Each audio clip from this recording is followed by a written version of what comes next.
A group of bike-borne men attacked Armstrong with knives and left him on the road. Mere few days later, you had an NTK deputy secretary from Madurai who was hacked in broad daylight with sickles. The person was saying that they lost their brother in Kanyakumari who was brutally killed in a similar manner. And now they lost another brother. There's another quote which really captures it so well. They said, what is even the point of criticizing law and order in the DMK regime? How do criminals get this kind of courage to kill? Tamil Nadu has been recklessly negligent in managing this. Hello from the overcorrection. Today I wanted to talk about the developments in a state that's very close to my heart, Tamil Nadu. You've been seeing a really sharp increase in violence, in brutal violence. And I want to try and understand if there's something afoot. So the first is Mr. K. Armstrong, who's the BSP party chief president, who on July 5th was hacked to death by 6 unidentified people near his residence in Chennai. I mean, this is in a city, and a group of bike-borne men attacked Armstrong with knives and left him on the road, right? So the kind of brutal violence that you would see, that is very uncharacteristic to see, I would argue, in a place like India in today's day, right? And this is a state that is, again, supposed to be a very progressive and forward-looking state.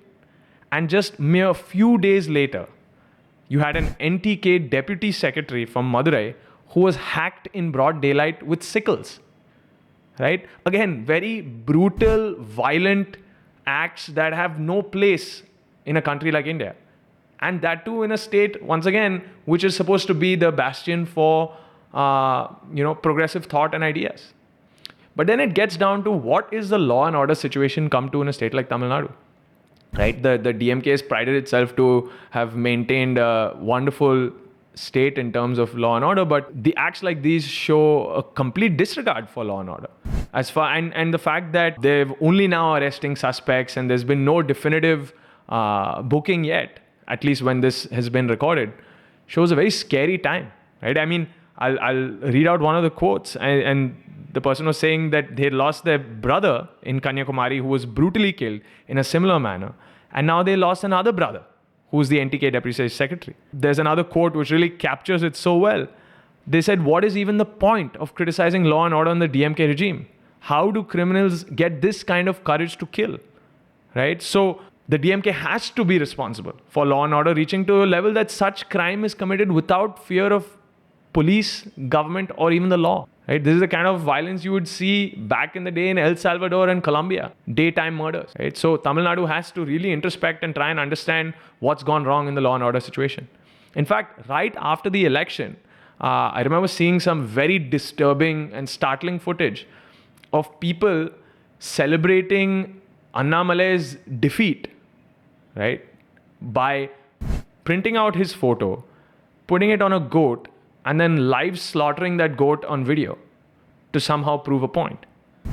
But again, I feel like it's, once you open that door to a very casual relationship with extreme violence, it's very hard to then close that door, right? You essentially empower people and you somehow make them feel like it's okay to commit these acts because the police is not going to come and get you.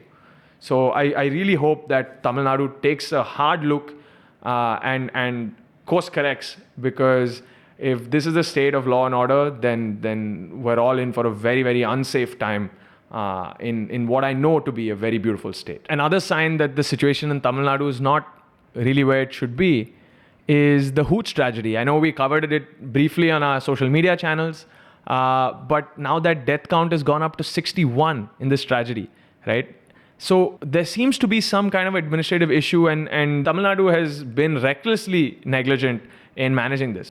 This is not the first case of a Hooch-related tragedy in the state. I hope that the government puts more effort into getting to the bottom of this, understanding why people are pushed towards these low-cost alcohols, and improve the regulation such that we can avoid these very sad and tragic deaths in the state of Tamil Nadu. Thank you, everyone.